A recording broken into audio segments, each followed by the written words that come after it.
Voici un récit de l'histoire de la résurrection de Lazare, se concentrant sur les thèmes de la foi face à la mort et à la résurrection. La résurrection de Lazare, la foi face à la mort et à la résurrection. L'histoire de la résurrection de Lazare, rapportée dans l'Évangile de Jean, chapitre 11, est l'un des miracles les plus poignants et les plus significatifs accomplis par Jésus. Elle ne se contente pas de démontrer le pouvoir divin de Jésus sur la mort, mais elle explore également les profondeurs de la foi humaine, le chagrin et l'espérance en la vie éternelle. Le contexte du deuil et de l'attente.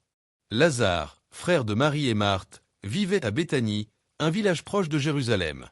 Il était un ami cher de Jésus, et la maison de ses 3 frères et sœurs était un lieu où Jésus aimait se reposer et enseigner. Lorsque Lazare tomba gravement malade, ses sœurs envoyèrent un message urgent à Jésus. « Seigneur, voici, celui que tu aimes est malade. » Jean 11h03. L'attente fut longue et angoissante pour Marthe et Marie. Elles s'attendaient à ce que Jésus vienne immédiatement, comme il l'avait fait pour d'autres. Pourtant, Jésus resta encore 2 jours où il se trouvait, déclarant que cette maladie n'est point à la mort, mais elle est pour la gloire de Dieu, afin que le Fils de Dieu soit glorifié par elle. Jean 11h04. Cette déclaration, mystérieuse à l'époque, révélait une perspective divine qui transcendait la vision humaine de la maladie et de la mort. La douleur et le doute face à la réalité de la mort. Lorsque Jésus arriva finalement à Béthanie, Lazare était mort et enterré depuis 4 jours. La douleur des sœurs était immense. Marthe, toujours la première à agir, vint à la rencontre de Jésus et lui dit avec un mélange de chagrin et de reproche : « Seigneur, si tu avais été ici, mon frère ne serait pas mort. » Jean 11h21. Ces paroles résonnent avec l'expérience humaine du regret et de la question : pourquoi cela est-il arrivé ? Jésus, compatissant, ne réprimanda pas Marthe.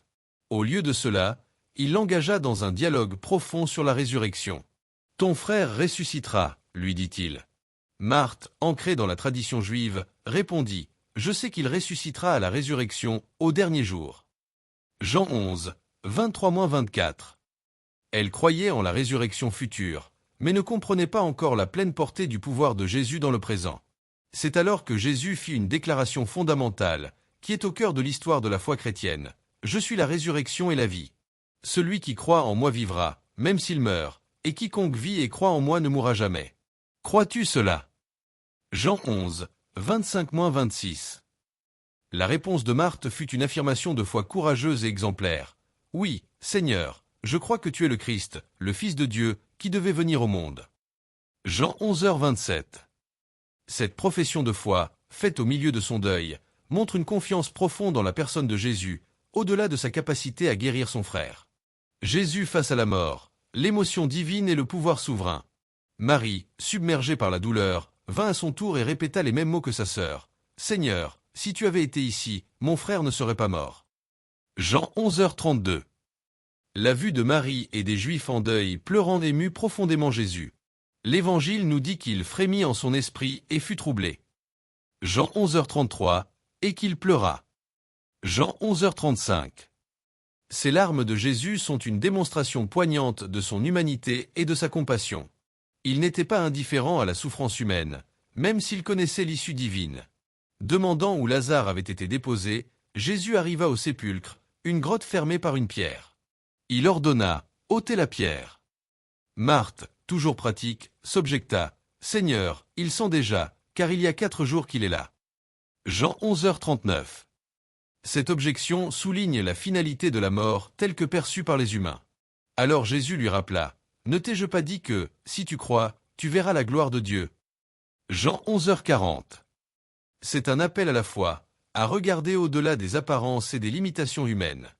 L'acte de résurrection, la victoire sur la mort. Après avoir prié le Père, remerciant d'avance d'être exaucé afin que la foule croie qu'il était envoyé par Dieu, Jésus cria d'une voix forte : « Lazare, sors !» Jean 11h43. Et l'incroyable se produisit. Lazare, enveloppé de bandelettes, sortit du tombeau. Jésus dit alors : « Déliez-le et laissez-le aller. » Jean 11h44. Cet événement spectaculaire ne laissait aucun doute sur le pouvoir de Jésus sur la mort. Les leçons de foi et d'espérance. L'histoire de Lazare est riche d'enseignements sur la foi face à la mort et à la résurrection. La souveraineté de Jésus sur la mort. Jésus ne se contente pas de guérir les malades, il ramène les morts à la vie, démontrant ainsi qu'il est la source de toute vie. Son pouvoir transcende les lois naturelles et la réalité de la mort. L'importance de la foi au milieu de l'adversité. La foi de Marthe, bien que parfois hésitante face à la réalité de la mort, est finalement récompensée. Jésus met en évidence que la foi est la condition pour voir la gloire de Dieu. La compassion divine. Les larmes de Jésus montrent qu'il partage nos peines et notre deuil.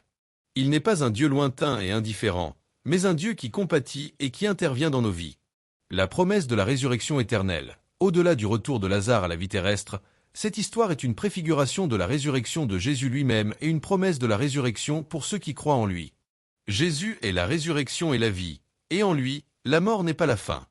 Le but ultime de la souffrance. Bien que la maladie de Lazare ait conduit à sa mort et à la douleur de ses sœurs, le but ultime était la gloire de Dieu et la manifestation du pouvoir de Jésus. Parfois, les épreuves de la vie sont des occasions pour Dieu de se révéler. L'histoire de la résurrection de Lazare est un témoignage puissant de la victoire de la vie sur la mort, et un rappel éternel que la foi en Jésus-Christ offre une espérance inébranlable, même face à la plus grande des peurs humaines, la mort elle-même. C'est un récit qui continue d'inspirer et de fortifier la foi de millions de personnes à travers les siècles. Commentez si tu as la foi. Abonne-toi et activez la cloche de notification pour ne rien manquer de nos histoires bibliques.